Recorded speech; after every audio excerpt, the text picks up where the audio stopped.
Hello, everyone. Welcome back to the 6th episode of the Beskar Bucket. And this week we have returning guest Ken from the Forces Behind Star Wars podcast. Well, hello. Thanks for inviting me back. This is pretty exciting. Absolutely. We had a vacancy on the Inflatable Falcon, so we decided to do just another episode of the Beskar Bucket tonight, since our captain Mike is currently MIA. So Ken and I are just doing a quick episode real fast, and I think in this one we're going to tackle some costuming and what we're working on and whatnot. So yeah, Ken, what's new?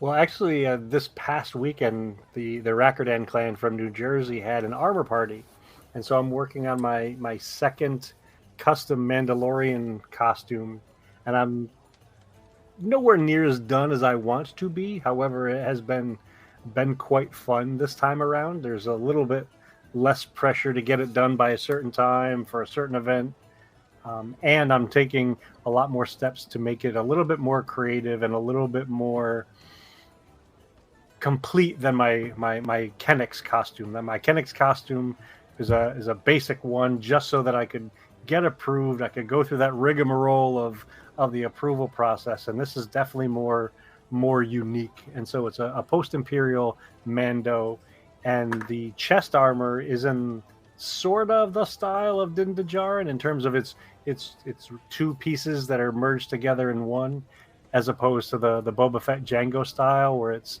separate pieces of chest armor.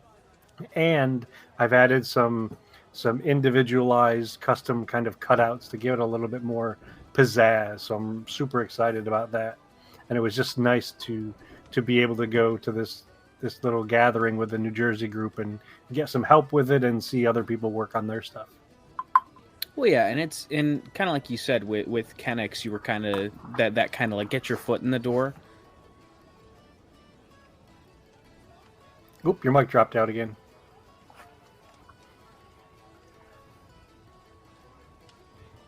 Maybe? Yes, sir, you're back. Sorry. Last thing I heard was get your foot in the door. Yep, you're there. Sorry. It's a new mic. Yeah, you were saying like Kennex was your entry level and just kind of get your foot in the door. But now people in the Rackerdan clan, and you could. So it's kind of easier for you now to start working on something a little more intricate. And don't get me wrong, I love Kennex, but now you've got those people around you where you can kind of fine tune the things that, you maybe had to cut corners here, or you didn't really know what you were doing there, but now you can kind of put a lot more effort and a lot more what's the word I'm looking for? A lot more pizzazz on it. Yeah, a lot more detail. So, like I was saying, those little cutouts. So I've got some cutouts around the center chest diamond, and in Boba Fett and Jango's chest armor, there were little slots on their chest armor where you saw some LEDs kind of light up. So I took that idea. I'm not going to have LEDs on mine, but I took that idea from having the two cutouts on the one chest piece, and I've extended it to both. And then, like I was saying, around the chest diamond, I've got some other cutouts, because this helmet for this particular costume also has a different style of T-visor. Normally, the T-visor is just straight across and straight down.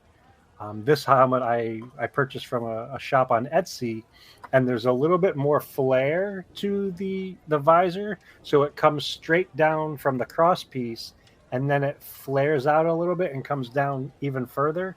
And so I'm mimicking that flare on my chest armor, so it's more of a cohesive set of bits, set of parts, and just that little bit, as basic as it may sound to describe, I think it adds definitely a little bit more personality, a little bit more custom to it, rather than as much as I love stormtroopers and scout troopers and royal guards. When you have 15 of them in a row, they all look the same.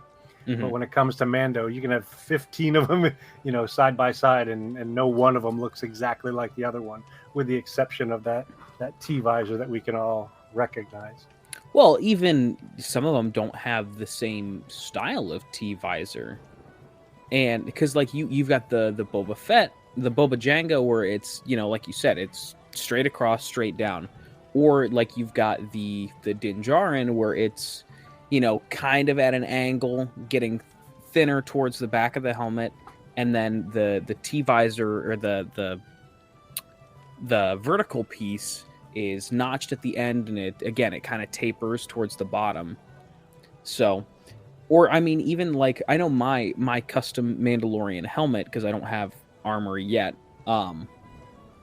It's it's kind of the front is like Din Djarin's, but it's got almost like wings on the top. You saw it when we were at our armor party, but that's why I love the Mandalorians, because like you said, there are no two that are alike, other than obviously your legacy characters.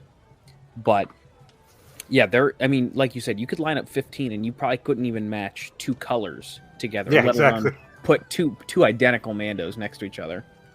And it makes me think of the covert that we saw on screen, you know, for the first season of The Mandalorian, where you saw, you know, in passing a whole bunch of different Mandos. Yeah, you recognize the helmet right away, but the color schemes were different. Even the range finders were different on their helmets, so it was really cool to see, and that's always been my fascination with the Mandalorian mercs as a costuming group. Is there is that wide breadth of creativity, all focused around that one single style of the T-visored helmet. Mm-hmm.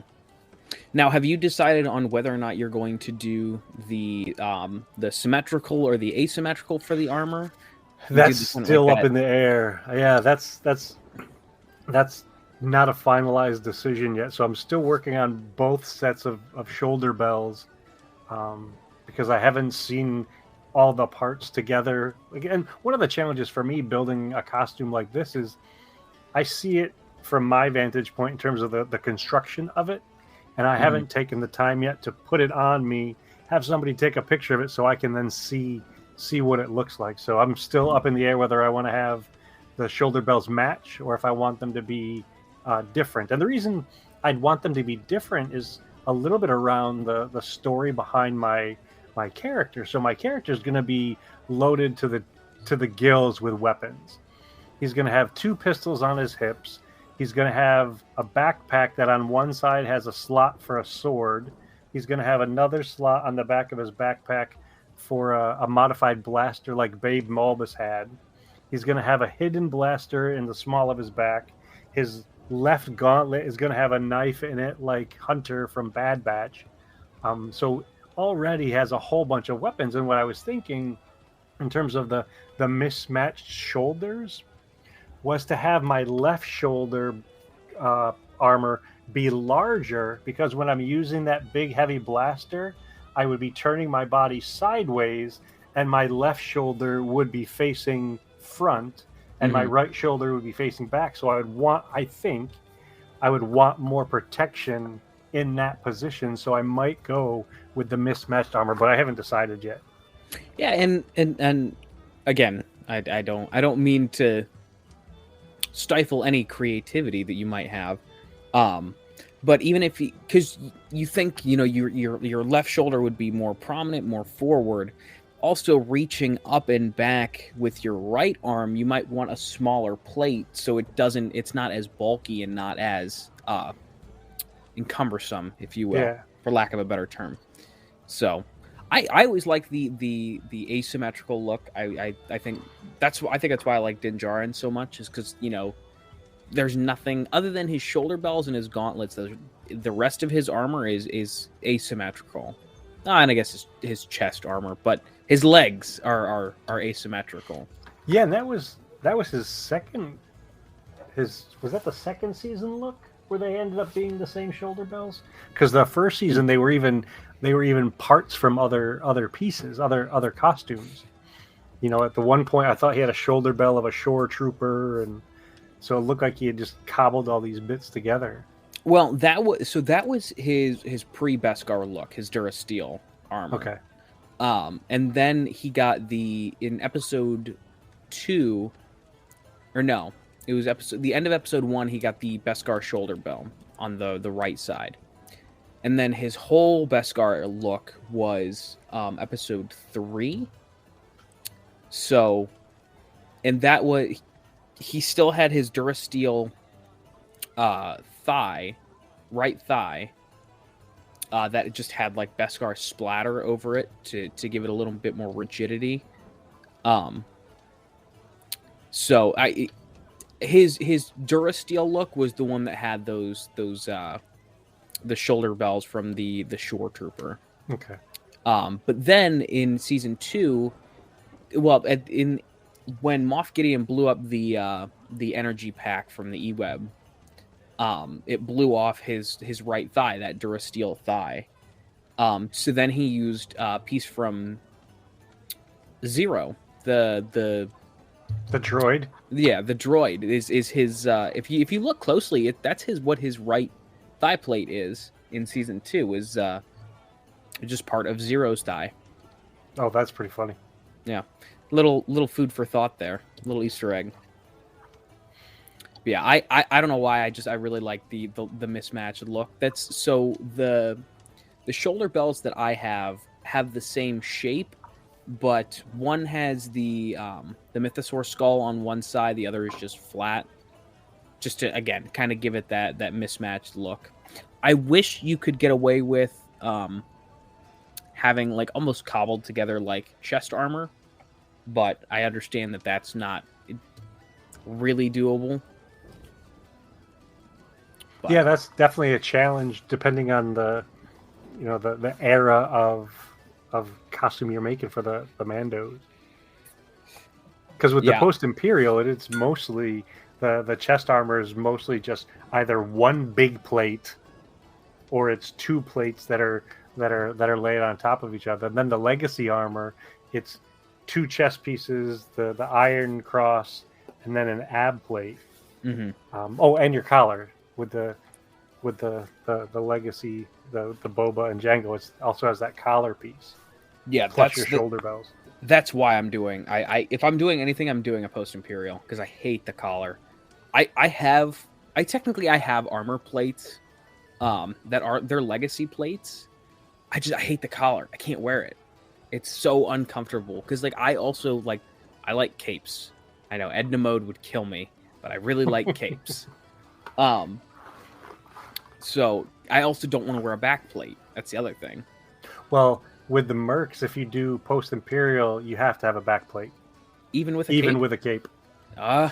I can't get away from it. Yeah, my Kennex, I was able to, because it's a Legacy set, you don't have to have the back plate as long as you have your back covered.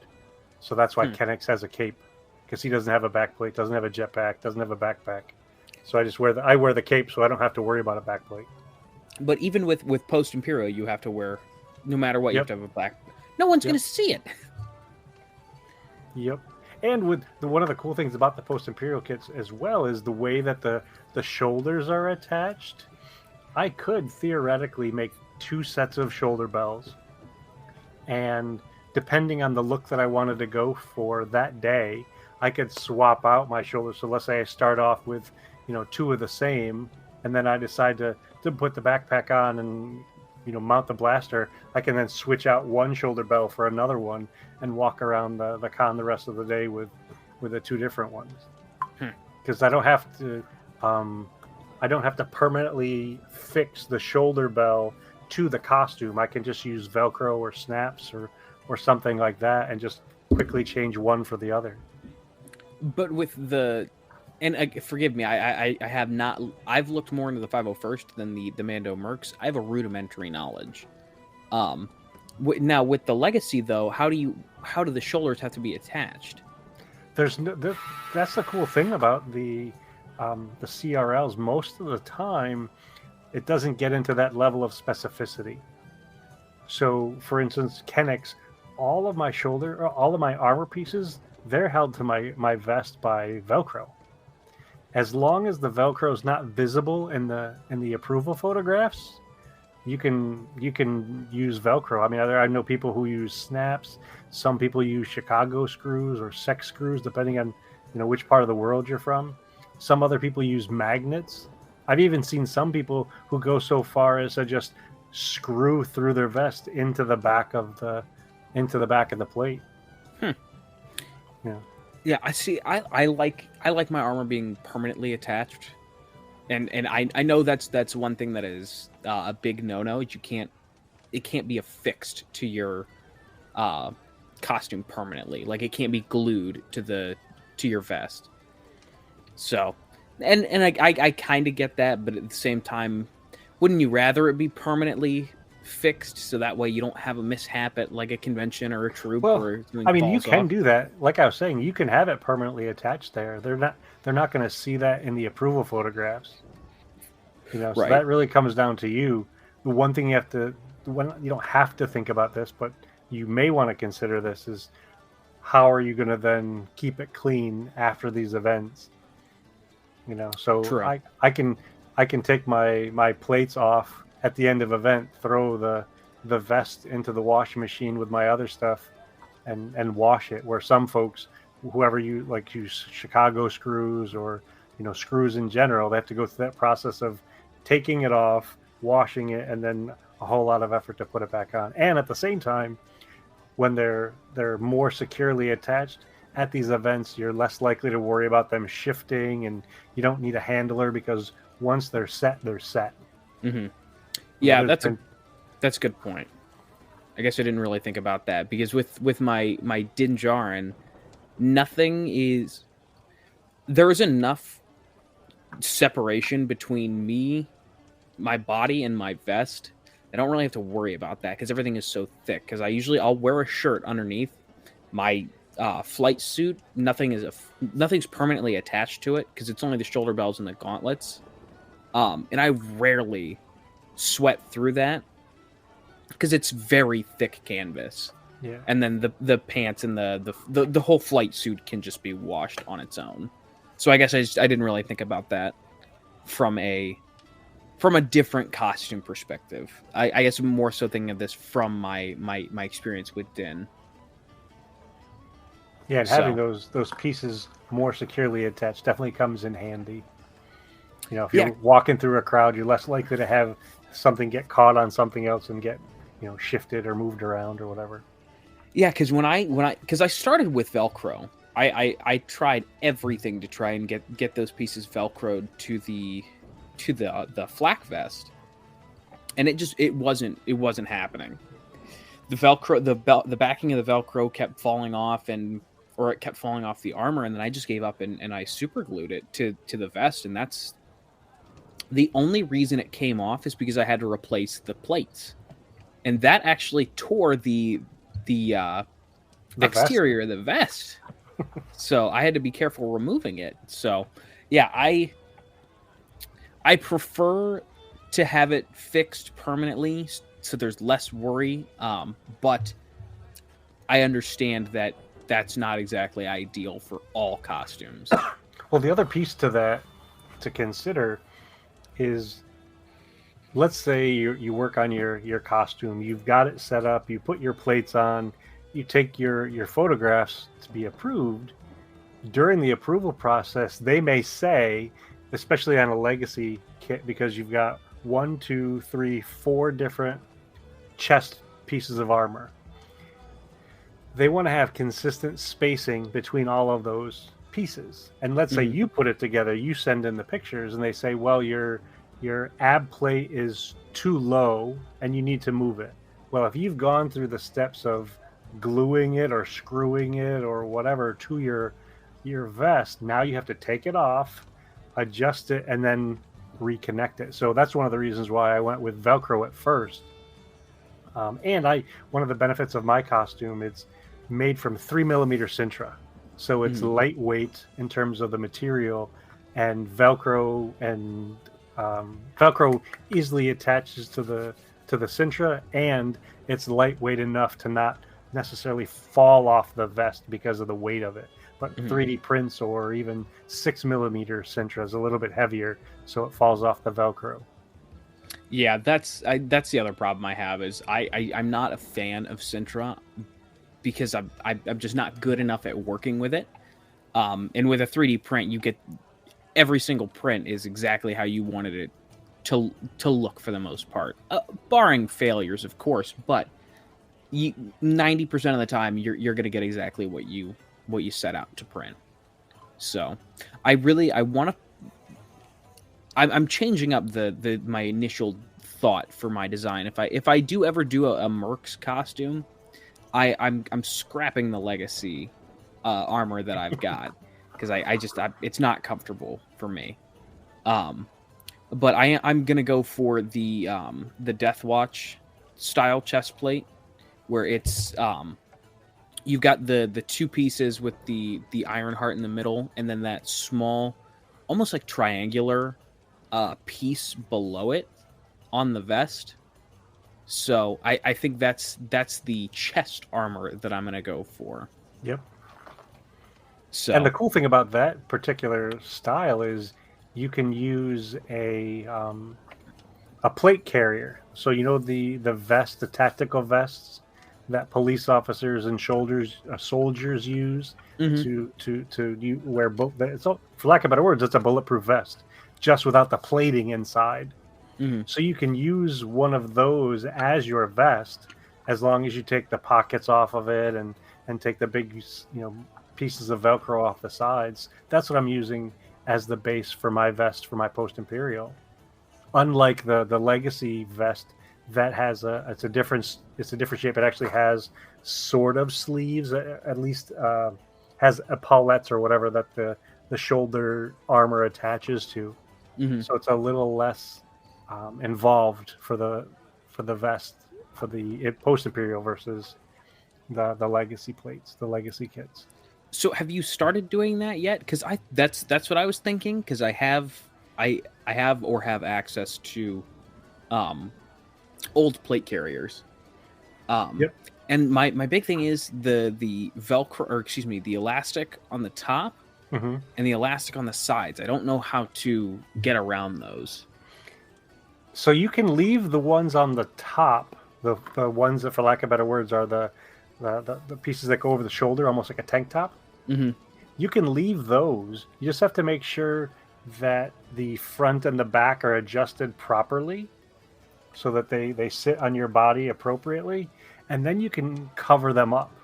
Some people Okay. will print out 3D print rectangles that are kind of curved that you can then attach over the top of the webbing or the Velcro just to cover them up. Hmm. So you don't necessarily have to remove them or do away with them. You can just cover them up so that they're not visible. Okay. And what about the sides? Because I know the ones that I've seen, you know, they've got the straps on the back that you pull and you kind of interlock them in the front. Yeah, you can take those right off. Just have to be careful because the way that they're attached um, is you want to make sure you're not cutting the core part of the vest. You want to cut off just those Velcro wings that come around. Hmm. So you remove those, and then you would sew on or attach different straps to connect the front to the back. Okay. And there's a couple of different YouTube videos, or even if you join. One of the things I'd encourage you to do if you're really interested in um, creating a Mandalorian Mercs costume is to get on the Mandalorian Mercs forums. Join see if you can find the Ohio clan. I'm not sure off the top of my head the name of it.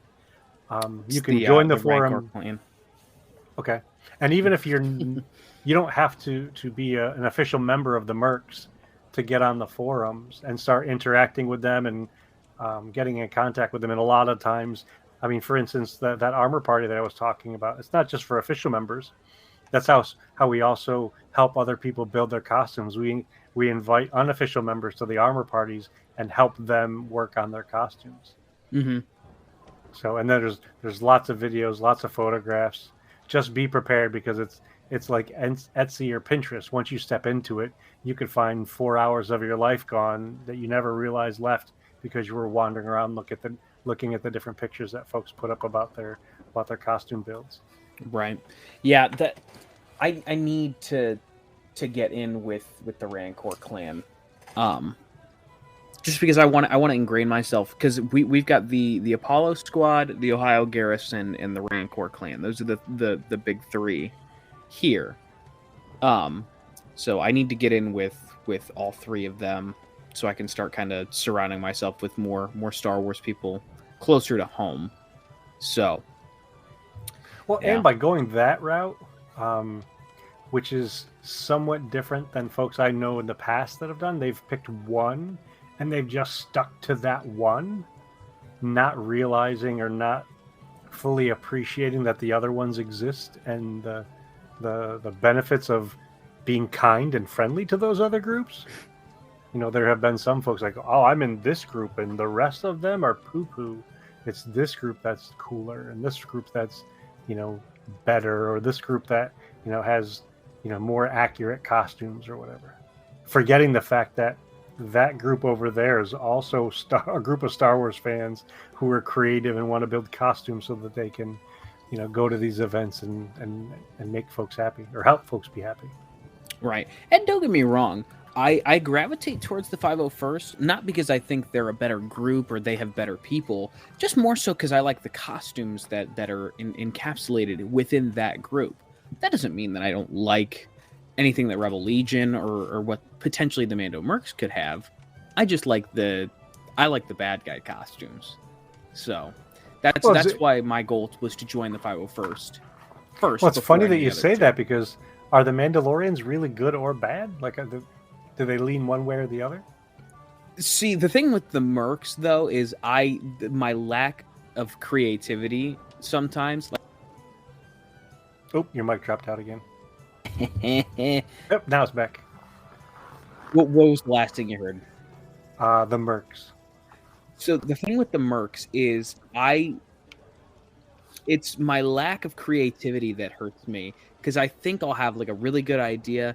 I'll put pen to paper, and then as soon as the pen touches the paper, I lost it, and I have a hard time getting that back and reinvigorating what the idea was. So joining the Mercs is because I could always do a legacy character, but that's not what the Mercs are about. Everyone does a custom Mandalorian. Well, lots of people do, and now with shows like The Mandalorian, Book of Boba Fett, and even to a lesser degree, you know, Star Wars Rebels, now there are many more folks that are, you know, leaning towards doing those costumes that are on screen, whether you're talking about, you know, Bo-Katan or Axe Woves or even Death Watch. Yeah. You know, and even some of them, like specifically Din Djarin, I think those costumes are approvable in multiple clubs. Mm-hmm. So you can have one Din Djarin costume and be a member of the Mercs as an official member and a member of the 501st as an official member. Yeah, I do know that the CRL for the Mandalorian Bo-Katan was just approved, so that's another Mandalorian that's jumping between both. I don't know if her CRL in the Mando Mercs has been approved for the realistic the season 2 Mandalorian costume, but that costume is also now reciprocated in both. And see, that for me, it's a head scratcher. You know, one of those curious kind of things. Like, you know, if it wasn't for the popularity of these shows, would that exist? How do you mean? So, before The Mandalorian, before the Book of Boba Fett, you know, the Mercs weren't necessarily the most highly regarded costuming club. Mm-hmm. You know, but now that folks like Dave Filoni and Jon Favreau have elevated this small band of Star Wars characters, it's definitely getting a lot more attention and I think a lot more respect than it did before. Oh yeah, I definitely think that has at least something to do with it,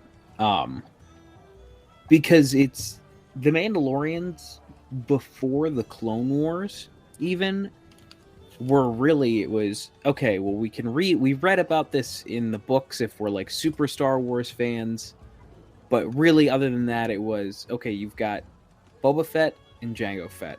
Those were the only Mandalorians that you saw. There So was a handful of other ones, but definitely not necessarily well known ones, right, at like least Jodo Cast and stuff like that.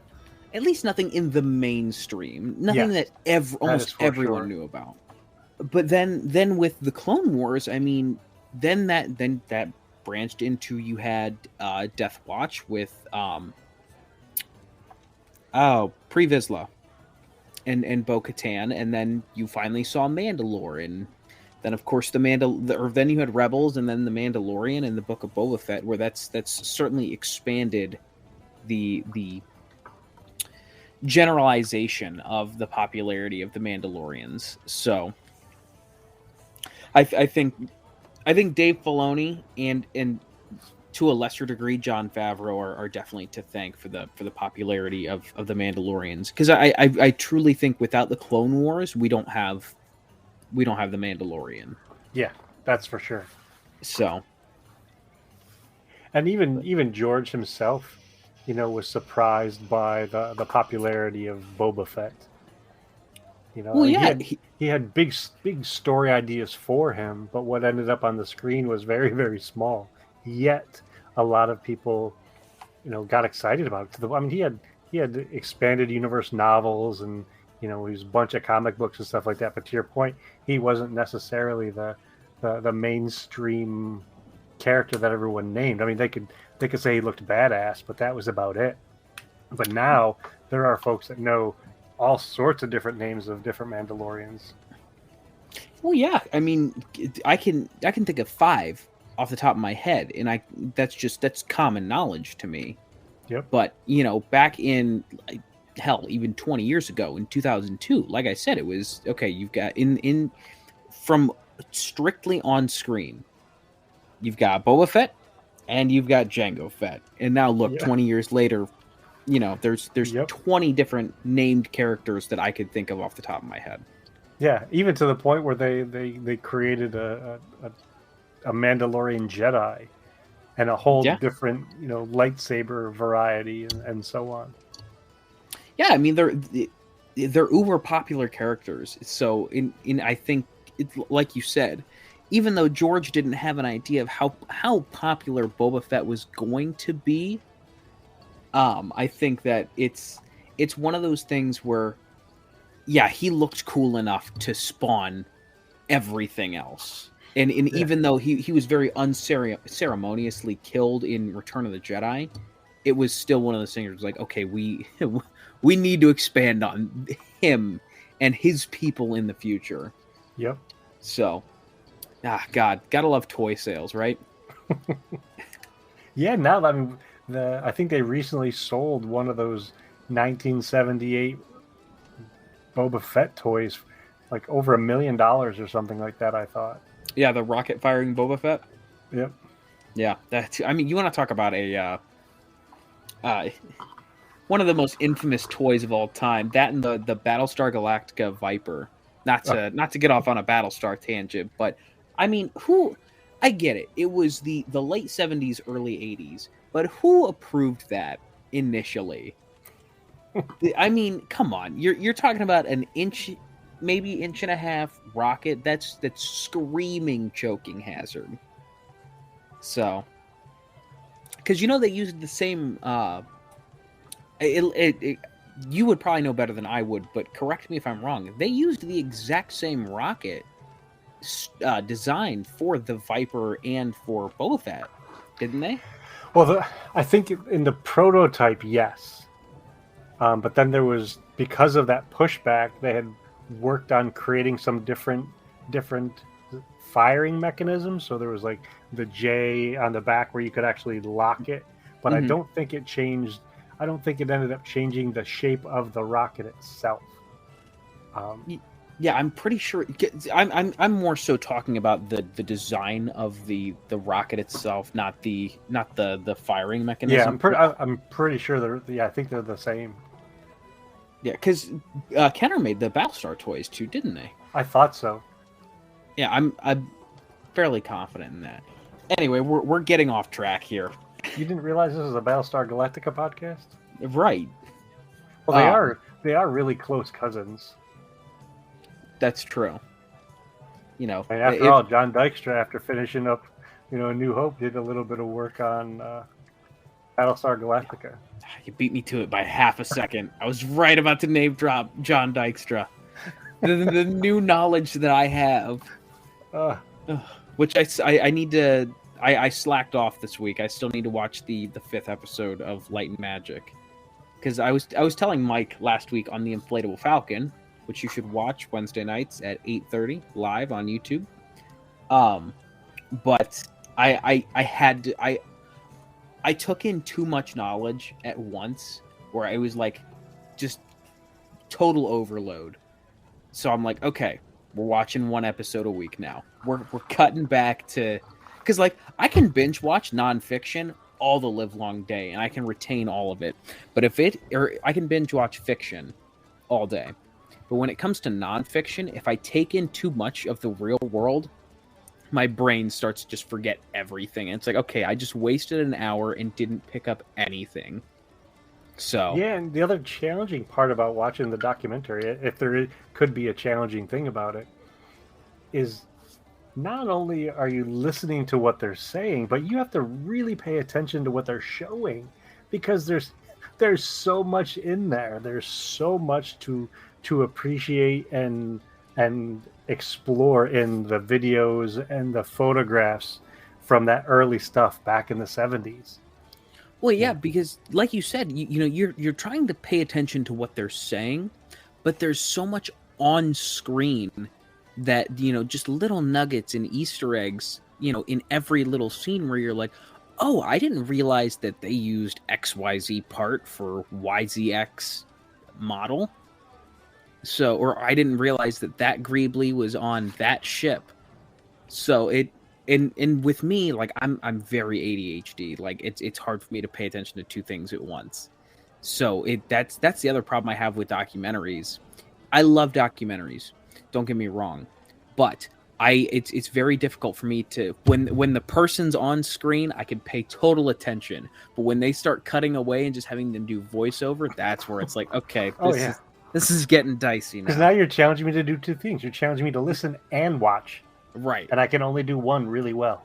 I can't do them both necessarily really well at the same time. Yeah, I love those you called me out for it. I really got into the whole behind the scenes documentary mode, where I was just that's what all was popping up in my YouTube stream. I watched the Empire of Dreams documentary, and yeah, I got deep into that. So there should have been a warning on that documentary for more than your average Star Wars fan, that if you watch this documentary, you may step into the rabbit hole that you never escape from. Because, you've already said that it led you to watching other documentaries. And there's even more out there. So from the beginning, they were documentaries on the making of these movies. Plus, if you want to go another step further, there were lots of magazine articles. I mean, Starlog magazine is a wonderful one if you want to see some of the early stuff, the pre-internet stuff, the pre-fever stuff. Plus, Fantastique or Fantastique. I'm not pronouncing it right at all, but I can spell it for you.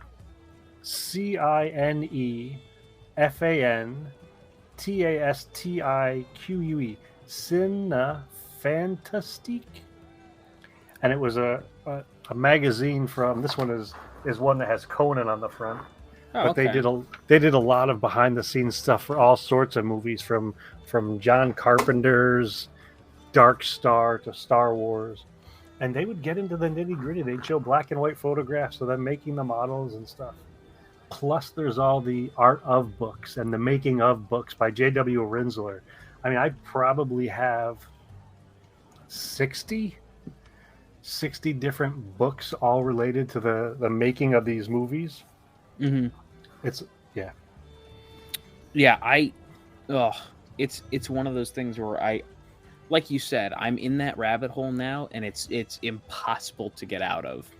Because Mike and I were talking about it last week. Hey guys, this is Mike Hinton here, part of the Inflatable Falcon podcast, and we're also part of the Unifying Fandom Network of podcasts. And I'm here with my friends, and we talk all things Star Wars. Yeah, my name is John. I'm one of the co-hosts. We talk things from 3D printing to all the costuming groups and going to conventions in our costumes. Yeah, and this is Ken, one of the other co-hosts of the Inflatable Falcon. And when I'm not on the forces behind Star Wars, I'm talking with John and Mike about costuming, making food, fixing our cars, and anything else related to the Star Wars universe. So if you check us out, Wednesdays again, 8:30 we record live, and back to your show. Now we want to get back into like the film aspect of it. Like we're trying to get Matt into gear and pick a date for another shoot. But we don't. That's like our only outlet right now that we know of to that. We can scratch that itch. But yeah, it's I'm down bad, as the kids would say. I need more nitty gritty Star Wars, that goes further than just like watching some stuff on screen. Like I want to be involved in it. So I hope that Matt picks a day for the Han Solo Chronicles, which hopefully is coming out soon, because hopefully when you're listening to this, we'll have already finished it and you'll be able to watch it live and in theaters. But yeah, I know Mike and I are chomping at the bit to get back at it, and I'm sure you are too, but I didn't want to speak for you. Oh, you're absolutely right. I definitely want to get back out with the crew. Part of it is just the sheer enjoyment of seeing everybody come together from all these different places with one purpose in mind. We're here to make this thing. We're here to be in our gear. We're here to make this thing that we know that folks are gonna enjoy, either enjoy making like us and or watching. Because I'm gonna imagine that once this is done, you'll watch it a couple times. Oh, just a couple? No. Yeah, I think you hit the nail on the head. It's the camaraderie of it, where we're all getting together and we're all doing this one thing for this one goal. And there's one thing to be said about trooping, like an event, where okay, yes, we've talked about this at nauseum, where it's you love seeing the smile on kids' faces, you like making someone's day. Yes, that is all. I love that. But there's something different when you take that same core of, all right, I'm going to go be in costume for a day, and then you transport that into, I'm going to go be in costume on screen for a day. And I think when you're surrounded by 10, 15 other people that are either in costume or working behind the scenes, I think that was one of the most magical experiences I've ever had in my life. Were those 2 days where we were just out there shooting, having a good time in costume, or just surrounded by people in costume. And it's a totally different experience that's on another level. So with that in mind, and I know that you and I and Mike have bounced around different ideas, whether it's short vignettes or comedy sketches or our own little fan film.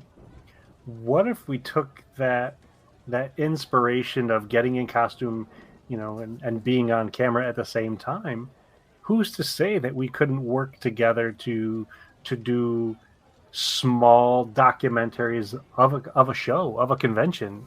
Mm-hmm. Whether it's Steel City Con, that we all come together and gear up. And so for this hour, you're going to serve as handler and you're going to do some recording. And in this hour, I'm going to be the handler and do some recording. And the next hour, Mike is going to, be the handler and do some recording, and then cobble it all together for some finished product.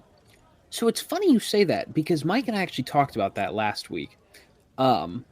Because I think Mike and I kind of decided that we're going to end up trooping if he gets his Vader done, we're gonna end up trooping Steel City in December, and obviously I'm gonna bring Kylo and Din and whatever else I have done by then, because that's 4 months from now. But we were thinking about doing, just like a short little sketch of like Kylo following Vader around and just like kind of like doing that like mimicking thing, like, oh, you said this, well, yeah, he said that kind of deal. That kind of like tongue in cheek thing. So like that is something we've already thought about, and I definitely think that even if we do like a short little sketch type deal, or if we do like a documentary type thing where we're kind of going around in costume, and then like the three of us or however many people we get to do it can narrate over top of it, like, yeah, this is what goes on when you're in costume. I think that's a fantastic idea, and I really hope that you're able to make it out for Steel City Con in December. I know Mike and I are a lock. I missed August and I'm still upset about it. I'm not going to say on camera that I'm upset about it, because I had a glorious time celebrating Heather's birthday. And it would have been kind of cool to go to Steel City as well. Yeah, but Mike and I wouldn't have been there, so and you and Mike wouldn't have been there, and yeah, you and I wouldn't be there for Mike, so it all worked out. Yes, we were exactly where we needed to be. Exactly.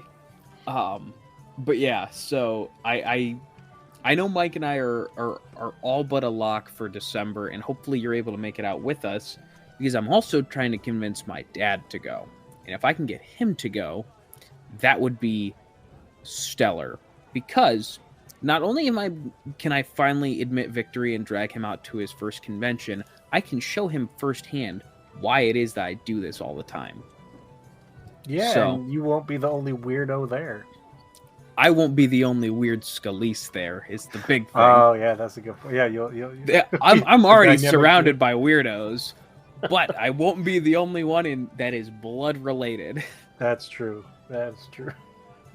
But yeah, so speaking of my dad, I'm actually, I talked to him, and I think I'm finally going to get him on for an episode of the Beskar Bucket after cool. several months of you and Mike hounding me to do it. So, do you have an idea for a topic for him? I do, but I don't want to spoil it, because I think it's going to be, it's one of those things where I was talking about this with Mike last week. I have to dance around some subjects because he and I get really heated because we don't see eye to eye. So I picked something that he and I have a shared passion for, that we both agree, at least to a certain degree, where it's still an entertaining conversation, but it's not like, I like this, I also like this, and it's just us parroting each other back and forth. But I like it more. Right. So it's funny that you say that, you bring up that you and your dad have, opposing views on certain things, because the other day on my way home from work, and it might have been the day that I was listening to you and Mike, I was thinking that we could do an episode or two and call it the Star Wars Debate Club. And so one of the three of us could act as the facilitator, the moderator, the mediator of the debate. And then the other two of us can debate a topic. And knowing that the three of us are all friendly and good-natured, we could debate a topic that do have potentially diametrically opposed views and still be okay with it. And then, the next time we do the debate club, so let's say you're on view 1, Mike is the moderator, I'm on view 2. The next time around, Mike can be view 1, I be the moderator, you're view 2. And we do this rotating round robin. And it doesn't have to be, every episode, maybe every couple episodes. Mm-hmm. Because there are a lot of topics that I think could make for great conversations of debate.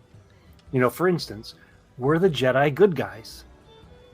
Oh, that's a good one. Or what was the other one? That Jar Jar Binks is the most important character in Star Wars. I'm going to stop you right there.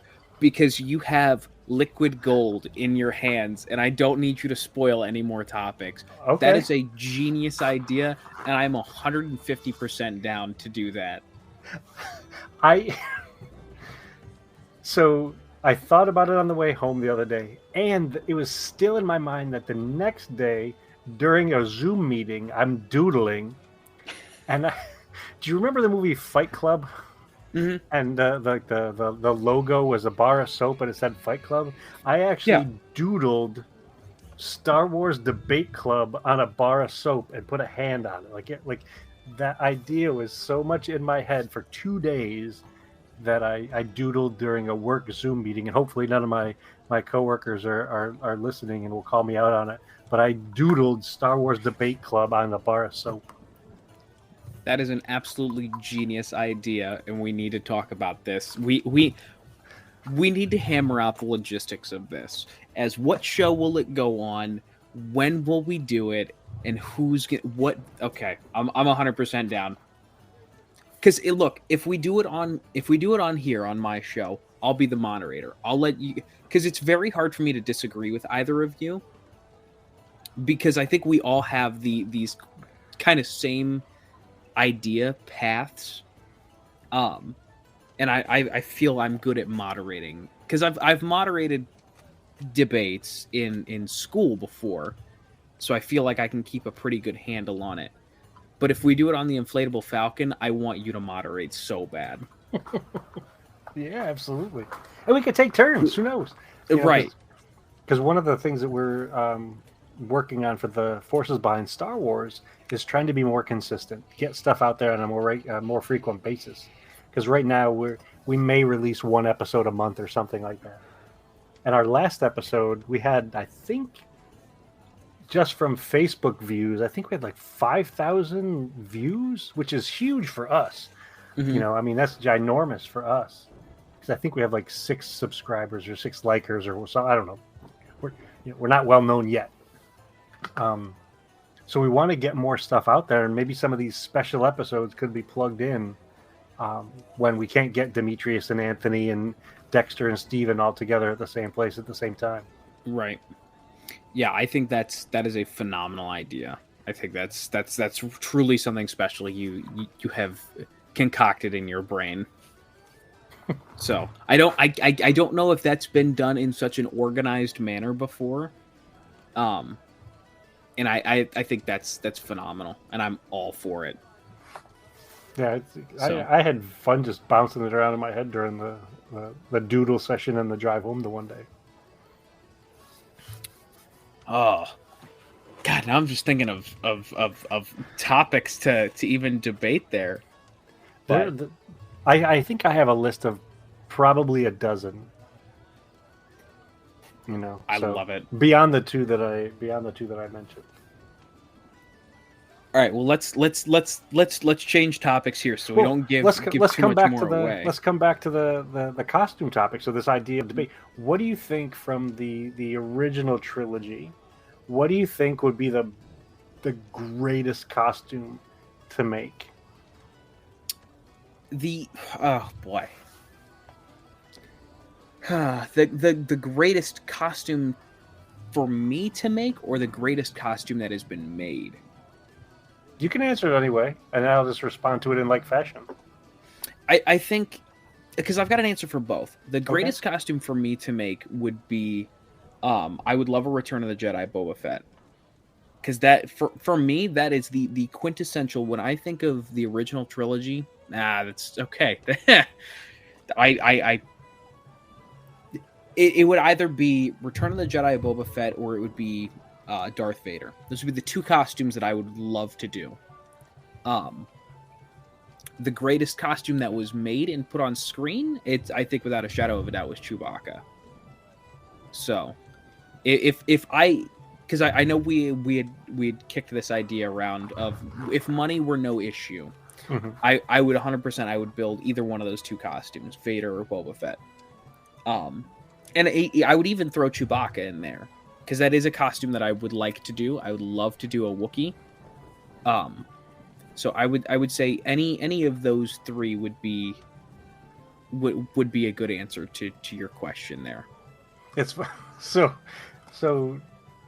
greatest costume to make. I'm absolutely positively right there with you. Boba Fett Vader. One for the intricate details that went into them, all the way down to those special tools that were in Boba's pant leg pocket that he never used on screen, but folks have been able to track down the actual appliance that those things are. However, with the other one, we said greatest costume, for me, it would be Jabba the Hutt. That's a good point. I mean, that costume had, I think, either four or six people inside of that thing to make it move. You had two for both arms. You had a little person for the tail that Carrie Fisher actually crushed, jumping over top because of George Lucas. And then you had, I think one for the head and then one for the tongue. So yeah, I think 4 to 6 is pretty close. I don't remember the exact number. I thought I had it, but I don't. Yeah, because it wasn't just a puppet. I mean, there were people inside of that dang thing. So that, for me, that counts as a costume. It's not just a hand, or it's not a radio controlled animatronic thing. It was people inside the suit. Right. Yeah. No, I didn't even think about that. I have to agree with you on that. But did you see that though? I don't remember if that was in the Enlightened Magic or if that was Empire of Dreams or if that was just something else that I watched. Well, it was in Empire of Dreams. I also think that it was in there was a Creatures documentary. Okay. I think it may have been in that. But yeah, for those of you who don't know though, I don't remember exactly what the setup was, but George wanted Carrie Fisher to, instead of being in front of Jabba, he wanted her to leap over him and choke him from behind while she was on the sail barge. And she unknowingly accidentally stepped on the person puppeteering the tail of Jabba and gave him a concussion, to where they gave him a helmet and a little bit of extra padding on top so she would be able to do it for multiple takes. So talk about the efforts that go into making a movie. Geesh. Right. And the resilience of the person puppeteering the tail. Yeah. So yeah, I think that's one of my favorite stories from the original trilogy, is they had to give the poor guy a helmet because Carrie Fisher stepped on him on accident. Yeah, if you get a chance, that documentary is called Classic Creatures, and it came out after Return of the Jedi. Gotcha. And is that just Star Wars, or is that Yeah, just Star Wars. Okay. Classic Creatures is kind of a vague title, so wasn't 100% sure. I might even think it might have been something like Star Wars, or it might have been Classic Creatures like Return of the Jedi or something like that, but I know that it was around that time. Gotcha. And they did a lot of, just like Light and Magic, where it's a lot of the behind the scenes stuff. Except the funny part about it, it was filmed at that time and released at that time. Unlike Light and Magic, where they're showing clips from 40 plus years ago, they were showing clips from 4 to 6 months ago when it came out. Right. So yeah.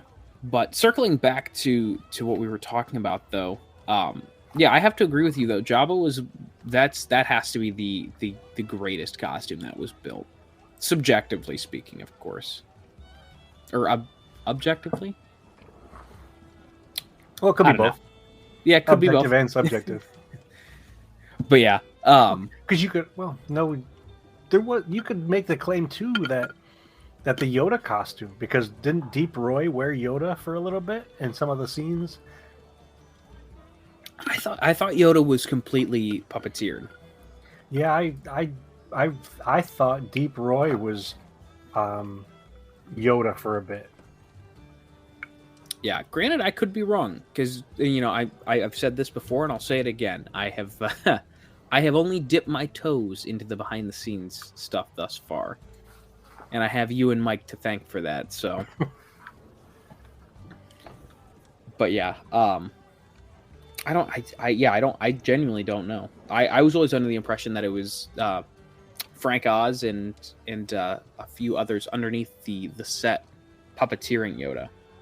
Yeah, I think there were some scenes where it might have been during the training sequences where you see Yoda on the ground and Lucas sitting around him.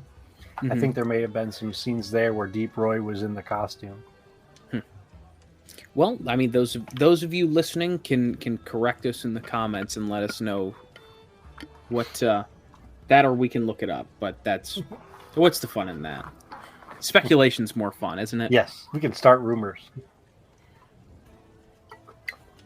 But yeah, even there are so many of the creatures and characters from Jabba's sail barge that I would also, that if I could, because like I'm claustrophobic, so like a helmet is about as far as I can go without breaking down in just an asthma induced panic attack. But like if I could pull off like Yak Face or like even Max Rebo if I was a little bit shorter, I would love to do some of those costumes. But again, my claustrophobia will definitely get the best of me in some of those. Well, think about being C-3PO. Talk about claustrophobia. I mean, yeah, that's right here. Yeah, and the worst part about that is I'm still contemplating doing either a K3PO or a TC-14. So we'll see how that one goes.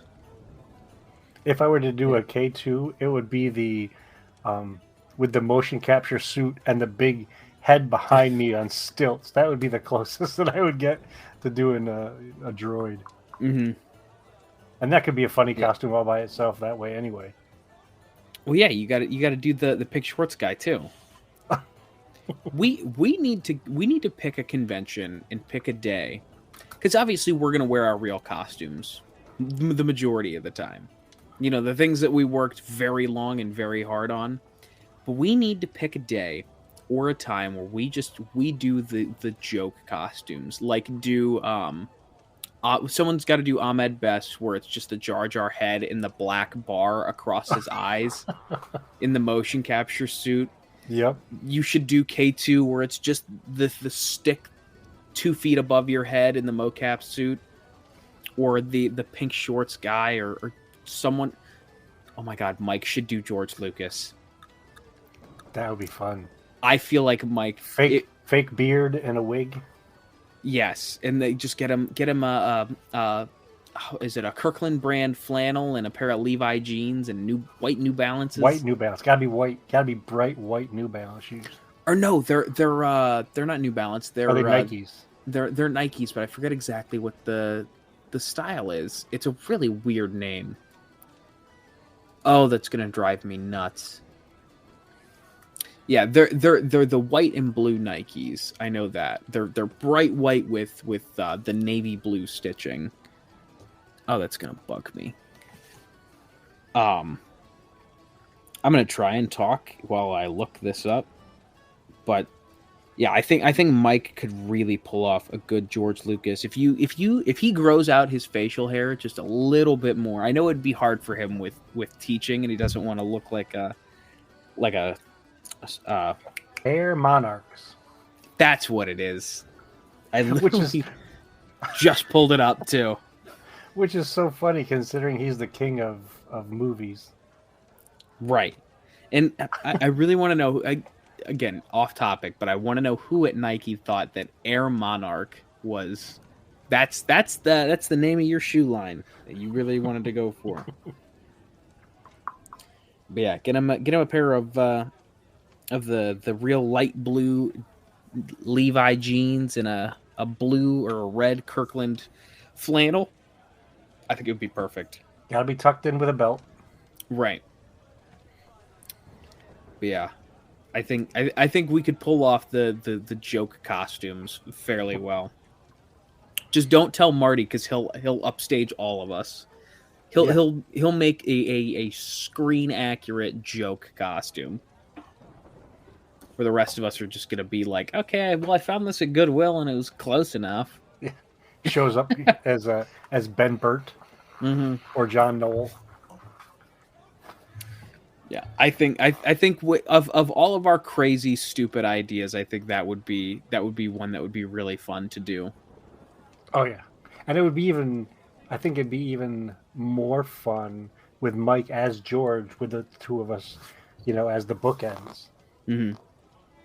Because one by the other wouldn't necessarily make sense, but to have all three of us would make it even more comical. Mm-hmm. Yeah. So that being said, because now we're talking about costumes that we'd do as a joke. If you could do any costume, because like I said, mine would probably be Vader or Return of the Jedi Boba. What costume would you do if money wasn't an option? If money was not an option, if skill, time, and money were totally off the table.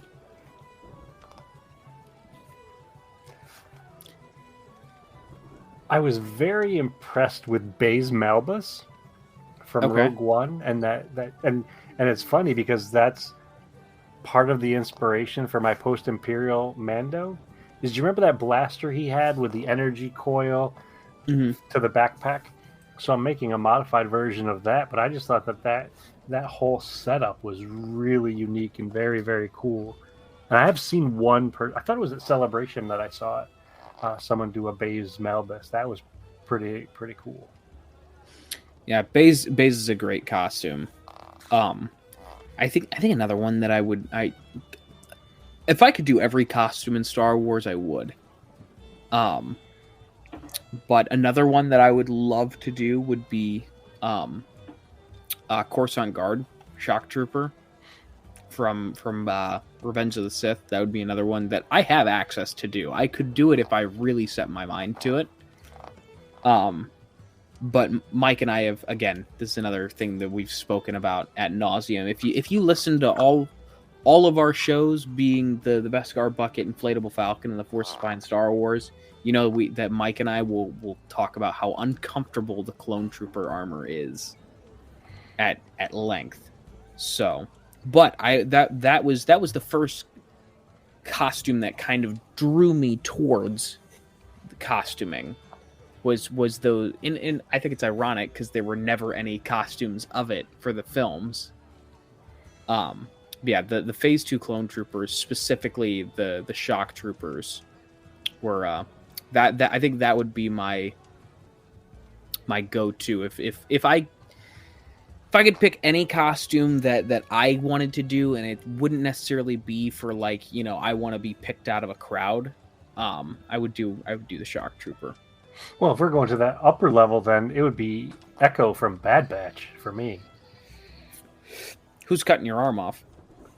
Well, I'm not sure if I'm gonna. I'm more of a method actor. I'm not necessarily gonna go to the. Well, that's not method acting. Method acting is if you cut your actual arm off and you make yourself an amputee. Oh, then I'm not a method actor. Maybe I'm just improv. That's what it is.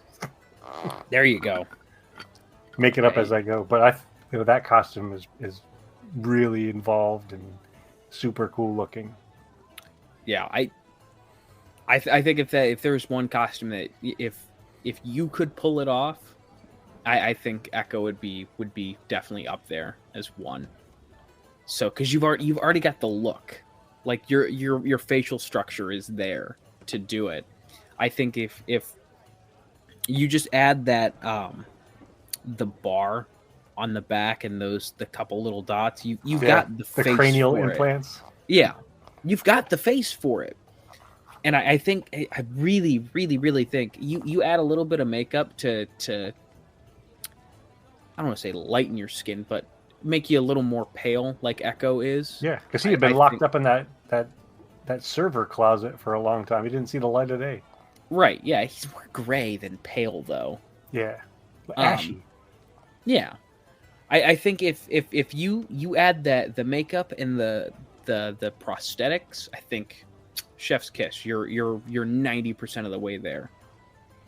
So and that's like for me that would be the epitome of engineering creativity to get a costume like that. well, I mean, look, you get yourself a 3D printer, you are almost all the way there.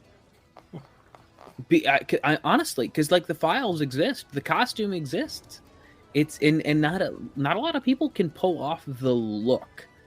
Anyone can put on armor, absolutely anybody could, but not everyone can pull off the unmasked look of it. So, and I think you would be, just based on the Rad Batch poster that you guys did. I think if you guys nailed just one character look, I think it was you as Echo. So, I thoroughly I think that's definitely something you should strive for, just as much as I should strive to do the shock trooper. And did the shock trooper had a big weapon too, didn't he? I can't remember. Did he have was it a rifle that he carried, or was it something else?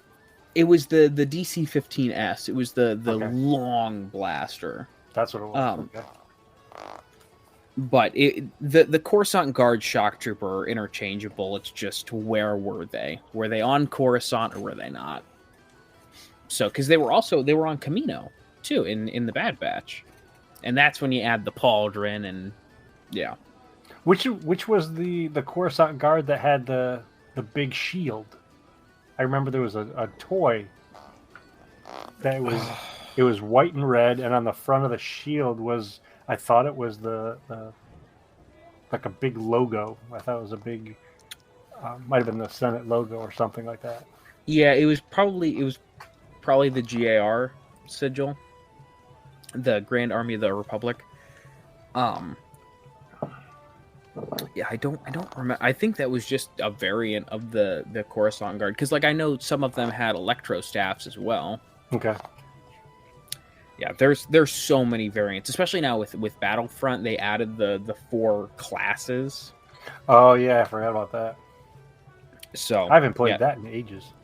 Oh, I love Battlefront 2. I haven't played it in a while myself, but there's a side tangent here, real quick. The Battlefront 2, I think, will go down in infamy forever as the greatest flop to success that got snuffed too quickly, because it was, for lack of a better term, it was dog shit at first, because it was riddled with microtransaction. It was super buggy, super shallow. And then they got rid of the microtransactions, and everyone kind of forgot about it, except for, the core group of fans that was still there. And then they started adding things. So they added like Anakin, Obi-Wan, Grievous, Count Dooku, and a bunch of other heroes and a bunch of other planets and content to it. And then like it started regaining popularity. Like it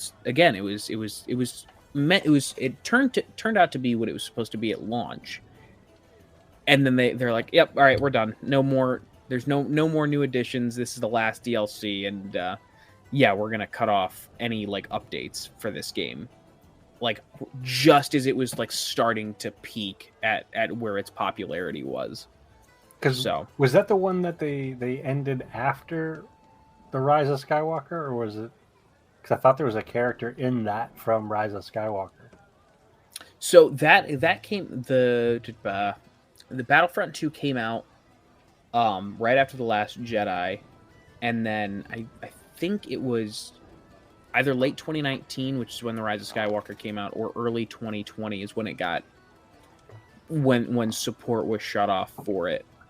Or not, like update support. Like the servers are still online. Like it's still playable, which is surprising. Because typically in video games, once your update support gets shut off, then everything goes pretty quickly out thereafter. I'm just trying to think, because like I know they added skins, like Rise of Skywalker skins for Finn, Rey, and Kylo. But the last characters that were added were Count Dooku and Anakin, I think. Because Count Dooku had the pajamas from Clone Wars, didn't he? Mm-hmm. Which I thought was just hilarious that they... of all of the things that they could do. I will give this guy pajamas. Well, yeah, I think almost everyone, even Yoda, had an alternate outfit. Granted, it was dumb. It was just him with his hood up. But like Grievous had a really cool alternate skin where it was battle damaged. So he had scoring and burn marks all over him. It looked really good. They added all of I say all of, but a couple different skins from Solo for Han and Lando. Oh, that's right. They did the younger versions, didn't they? Yeah, Like the Alden Ehrenreich and Donald Glover. Yeah, and it drives me nuts because the sculpts for the original trilogy characters, like the big three, Han, Luke, and Leia, weren't great when the game first came out. And like, yeah, you can tell they were them. Like, you could tell it was Han Solo, Luke Skywalker, and Princess Leia. But then you see the sculpts for Han and Lando, where it's Alden Ehrenreich and Donald Glover, and they look fantastic. Like, they are beautifully done. Like, it's indistinguishable from the actors themselves. And it drove me nuts because it was like, come on, you nailed this 4 months after the game came out. Like, first off, either fix these or they should have been done right in the first place. And then from there on out, everything was like the model they did for Hayden Christensen was really great too. Not as good as I think Donald Glover was the best one that they did. But the Ewan McGregor one was really good too. I wish both of those games had a tourist mode, meaning that you could just log onto the game and walk around without having to blast anybody, without having to hide from teenagers who were playing the game, because there was so much detail that was put into those scenes. I remember wandering through Jabba's palace and seeing the carbonite that Han Solo had been stored in leaned up against the wall, and the tauntaun head, and like, I just want to look around, like, and this goes back to the me loving the behind the scenes stuff. Like, I just want to walk around, but every time I was looking at something, I get blasted. Yeah, I think in one of the most beautiful maps that I remember from that game was Crate. Because, on the surface level, like, Crate was like, okay, you've got the bunker, and you kind of see him running through it in the movie, and then you've got the salt field. And that was really it. But, like, in the game, like, you've got all these different tunnels, you've got the trenches that the soldiers were in, and you can, like, explore all the different aspects of it, and then you can see, like, the crystal caves where they kind of built these makeshift trenches out of. Oh, it was so beautiful. I loved creating that game. I thought that was a really beautiful one too. Yeah, the different colored plants and the animals and everything. Yeah, Felucia was good. Kashyyyk and Naboo were really cool to, like, just walk through too. Yeah, Battlefront was. I think that was. It was killed off too quickly, but kind of like Boba Fett. Into the Sarlacc with you, buddy. Right. Yeah, I hope that I don't know if it's even still LucasArts anymore, but Lucasfilm in some aspect greenlights a Battlefront 3, whether that be with DICE/EA or with another, like maybe Activision gets another go at it. I thought they had canceled their relationship with EA. It's still, so they canceled their exclusive rights. Oh, okay, that's what it is. Okay. So, like, EA is still making Jedi Survivor, but they don't have they're not the only ones making Star Wars games. Okay. So, like, Star Wars Eclipse, if it's not canceled, I forget which studio it is, but it's not EA. Neither is again, if it's not canceled, the Knights of the Old Republic remake, which that's another thing. That's a whole nother tangent. I hope that game didn't get canceled, but yeah, EA doesn't hold the only cards anymore. So, but that being said, with them already making 2 Battlefront games, it's hard for me to imagine that they won't get if Lucasfilm wants to do a 3rd Battlefront game. It would be hard for me to imagine they wouldn't just give it back to DICE/EA. Gotcha. Speaking of these skins and everything, do you have another costume in the works? Not currently. I know we had talked about it, but I'm in the process of switching jobs, so that has currently occupied all of my time of trying to balance now 3 jobs instead of just 2.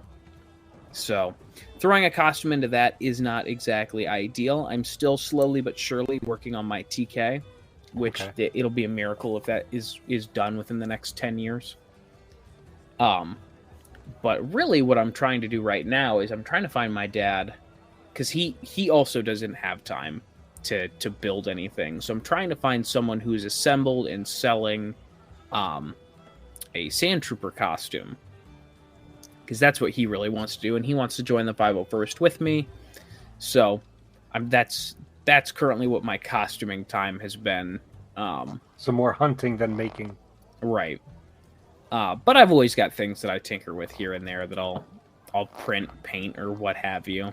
Like I've got a couple blasters that I've just been sitting on that I've been slowly painting and finishing. Oh, excuse me.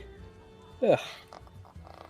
I'm having the same problems I had last episode where I just can't stop yawning. I promise not to take it personally.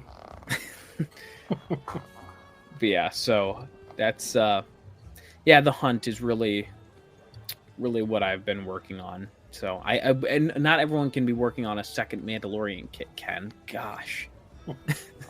Well, what's kind of funny about that is I found a picture on Facebook the other day from when I started working on my Mandalorian kit. It was from 10 years ago. Mm-hmm. And the helmet that I was working on, the photograph, isn't the helmet that I ended up using. So I ended up storing that one and going a similar route, but a similar yet different route. But I ended up never finishing that helmet. Right now it's just in the box in our storage unit. Do you care to elaborate on that? Like, what helmet did you originally use that you scrapped to use in lieu of? When I first started working on this costume, I was working on it by myself, trying to use the forums and Replica Plurap forum, RPF, and the Mandalorian Mercs forums, trying to do this all by my onesies. And so I had an old Hasbro toy, the one with the really wide visor, so it was a kid's toy. And I was modifying that. I had found instructions online to do it. And then I started getting involved in the Rakhardan clan with the Mando Mercs and started going to some of these armor parties. And so I got down to the point where I had started painting the helmet, and it wasn't looking the way that I wanted it to look. So right now that helmet is just in a box in storage, and I ended up buying a resin cast helmet and ended up painting that and using that for Kennex. Gotcha. Yeah, I didn't know that you had, because I have that Hasbro helmet, the one with the ridiculously wide visor that we might actually see show up in the Mandalorian season 3. But again, anyway, side tangent. Well, what's really funny about it is, so when I bought that helmet, I think I may have gotten it either at Toys R Us or Walmart on sale, and then started working on it, started cutting it up and modifying it to use in my costume. And then that same helmet went on clearance.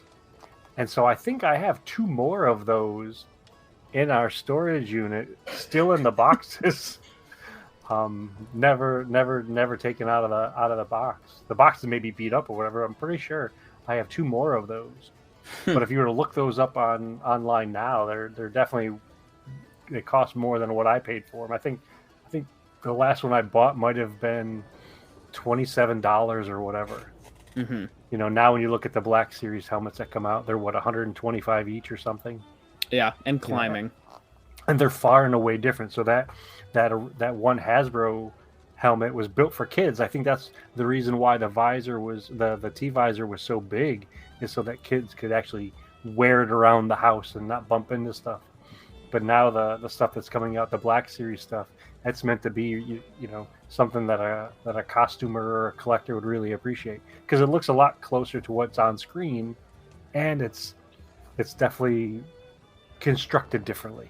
Mm-hmm. You know, so yeah. The only thing is they've got the manufacturing lines that you got to clean up. That's the only thing. So you've got the panel gaps, if you will. Yeah, where the two bits come together, the seams and stuff. Yeah. But then again, it's better than trying to fill in an entire visor, like some people did with the clone trooper helmets or the Boba Fett helmet. But yeah, I did not know that you initially started with that Hasbro helmet. It's, and not only did I start with the Hasbro helmet, so for the armor, because at the time I had heard of the term Sintra, which that's the brand name. The actual material is expanded PVC. At the time when I was building it, like I said, I was doing it all on my own. I didn't know where I could get this, so instead of using Sintra, I was using garbage cans, so plastic garbage cans, and cutting out the pieces and trying to heat form that, and that kind of plastic definitely does not respond the same way to heat as Sintra does. So I was having a real hard time making this costume anywhere near approvable, and that's, I think, one of the benefits of joining some of these costume clubs is you find out about the materials, you find out about the processes and the steps to do it. And as silly as this may sound, having another set of hands help you while you're wearing the costume, or you know, so they can apply the necessary force to shape the costume to you, is much easier when you have another person than when you're trying to do it, you know, by yourself in your garage or your backyard or whatever, wherever you're working on these things. So being in these clubs is so helpful and handy that way. Mm-hmm. Yeah, I need to find an armor party. That's because I really need some help with, especially with my TK. I could definitely use an armor party, and like I said, just to meet some more people. Because I had to cancel my first troop because of my new job. So that slot for my first troop is still wide open. But yeah, I need to meet some more Star Wars people close to home, so I can get that second set of hands. So, because as much as I love you and Mike, I can't drive 6 hours every time I need an extra set of hands. Yeah, especially for something that probably takes, you know, half an hour to complete.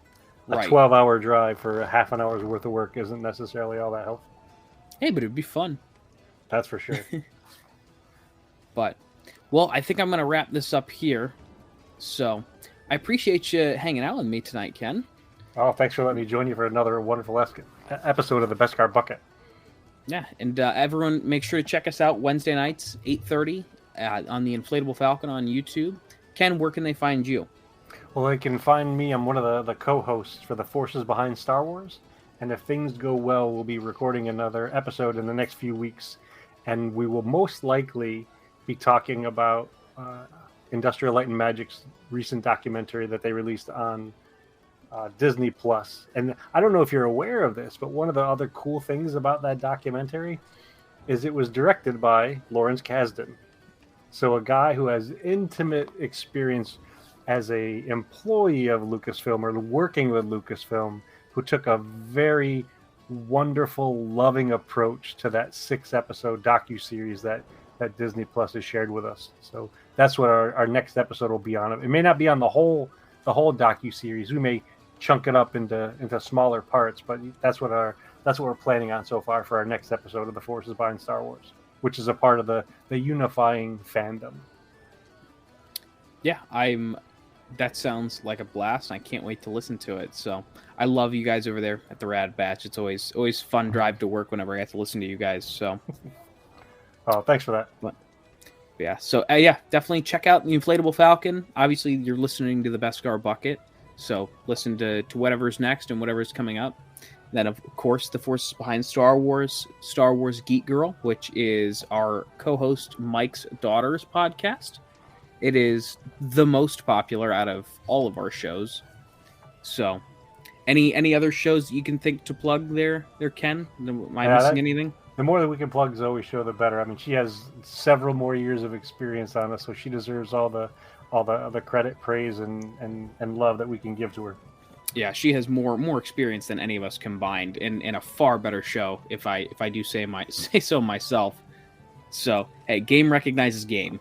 That is for sure. So, thanks for another time, man. I really appreciate it. Have a great night. Yeah, thank you everyone for listening, and catch you on the next one.